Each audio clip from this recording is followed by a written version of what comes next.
दोस्तों, स्वागत है आप सभी का सम्राट अशोक स्टडी पॉइंट में। तो आज हम पढ़ने वाले हैं लोकोक्ति और मुहावरे। ठीक है, तो आज हम बहुत अच्छी ट्रिक के साथ में जल्दी ही फिनिश करवा देंगे, बिल्कुल। ठीक है, तो सबसे अच्छी बात यह है कि वीडियो बहुत छोटी सी होने वाली है, क्योंकि किसी को भी इतना टाइम नहीं है कि बड़ी बड़ी वीडियो देख ले। इसीलिए मैं आपके लिए शॉर्ट कंटेंट लेके आई हूँ, एकदम अच्छा, जो कि आपकी परीक्षा लायक है। बस ठीक है, परीक्षाओं का टाइम चल रहा है, इसीलिए परीक्षाओं के लिए इम्पोर्टेंट कंटेंट लाई हूँ। इधर देखो फटाफट से। सबसे पहले हम जानेंगे कि मुहावरा क्या होता है और लोकोक्ति क्या होती है। ठीक है, तो वैसे तो आपकी परीक्षाओं में मतलब ये तो आएगा नहीं कि मुहावरे किसे कहते हैं, लोकोक्ति किसे कहते हैं, बट इनमें अंतर आ जाता है। मुहावरे और लोकोक्तियों में अंतर पूछा जाता है। तो सबसे पहले अपन जानेंगे कि मुहावरा क्या होता है। ठीक है, तो देखिए इधर मुहावरा किसे कहते हैं, यहाँ पर लिखा हुआ है। मुहावरा एक वाक्यांश होता है। मुहावरा किसे कहते हैं, एक वाक्यांश को कहते हैं, छोटा वाक्य का अंश, वाक्यांश।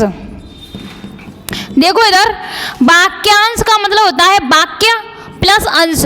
तो वाक्य है ना, वाक्य मतलब वाक्य का एक छोटा सा अंश, जिसे वाक्यांश कहते हैं, जो अपने आप में एक पूर्ण वाक्य नहीं होता है। जैसे मैंने बोल दिया आंखों का तारा, भाई इसे क्या समझ में आ रहा है, भाई कौन आंखों का तारा है, कैसे आंखों का तारा है, क्या कहना चाह रहे हो तुम, हमें तो कुछ समझ में नहीं आ रहा। मतलब वाक्यांश एक वाक्य का अंश है, ये छोटा सा, इसे समझ में नहीं आता है कि भाई वाक्य पूरा नहीं होता है।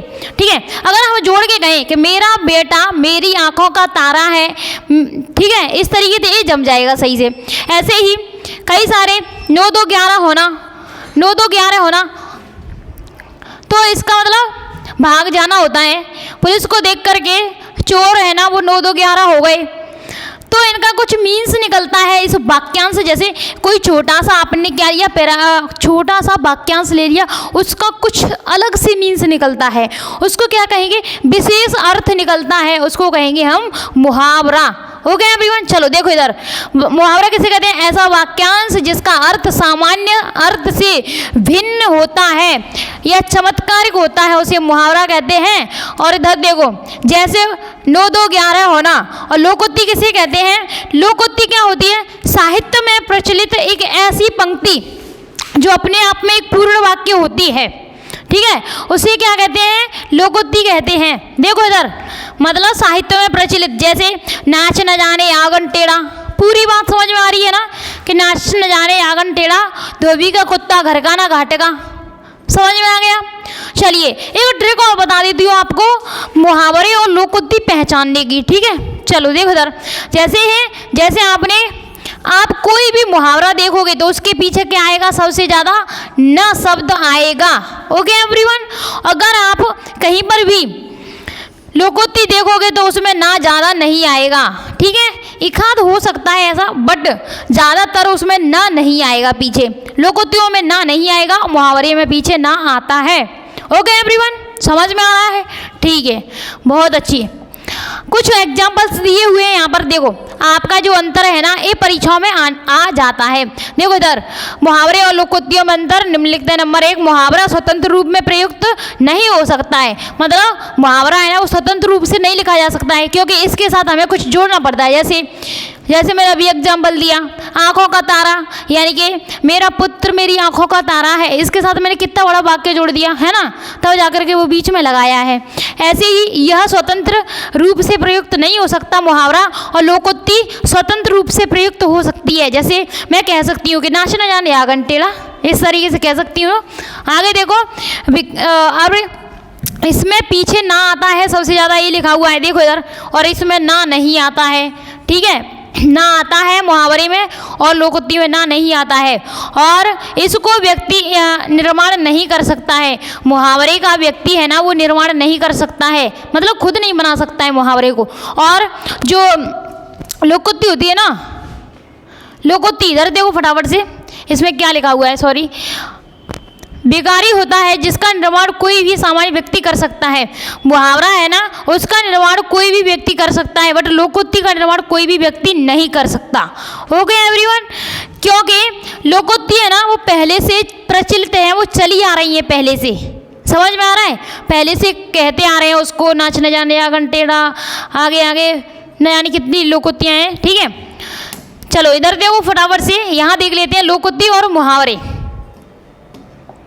9 2 11 होना, पीछे ना लगा हुआ है, हम समझ गए भाई ये क्या है, मुहावरा है। ठीक है, चलिए 9 2 11 यानी कि पुलिस को देखकर भाग जाना, ये लिखा हुआ है 9 2 11 भाग जाना। प्रयोग में कैसे लिखेंगे, तुम अपने एग्जाम्पल भी लिख सकते हो। ठीक है, मैंने ये लिखा है प्रयोग में, पुलिस को देखकर चोर 9 2 11 हो गए। ओके एवरीवन, आंखों का तारा बहुत प्यारा, आंखों का तारा बहुत प्यारा। तो यहाँ पर प्रयोग में क्या लिखेंगे, मोहन इकलौता पुत्र होने के कारण अपनी माता की आंखों का तारा है, माता पिता की आंखों का तारा है। इधर देखो, दिन रात एक करना यानी कि बहुत मेहनत करना। ठीक है, इम्पोर्टेंट आपके जिले में मेरिट लिस्ट देखकर छात्र, देखो इधर एक क्या लिखा है, जिले की मेरिट लिस्ट में आने के लिए छात्रों ने दिन रात एक कर दी। ठीक है, आगे देखो, श्री गणेश करना यानी कि प्रारंभ करना। श्री गणेश करना का मतलब क्या होता है, प्रारंभ करना किसी चीज को। राकेश ने आज अपनी दुकान का श्री गणेश किया, मतलब कोई चीज प्रारंभ कर रहे हैं, जैसे हमने इस कोचिंग की ओपनिंग की, तो यहाँ पर क्या है, श्री गणेश कर दिया इसका, किसी दुकान का श्री गणेश किया यानी कि प्रारंभ कर दिया। ठीक है, इधर देखो, सागर, गागर में सागर भरना, तो थोड़े शब्दों में बहुत कुछ कह देना। ठीक है, ऐसे कोई भी स्पीकर है बहुत कुछ कह रहा है, मतलब उसने थोड़ी सी बात कही परंतु उसने बात छोटी सी बातों में पूरी बात कह डाली जितनी भी थी, तो गागर में सागर भरना होता है। ठीक है, चलिए ये आपके इंपॉर्टेंट मुहावरे हो गए। इधर देखो फटाफट से और देखते थोड़ा सा, फूला ना समाना यानी कि अत्यधिक प्रसन्न होना। परीक्षा के प्रथम श्रेणी में उत्तीर्ण होने पर मोहन फूला नहीं समाया, आप कोई भी नाम लिख सकते हो। ओके एवरीवन, आप देखो फटाफट से आपके हैं फिनिश हो चुके हैं। तो जय हिंद ऑल ऑफ यू, अगली क्लास में मिलेंगे।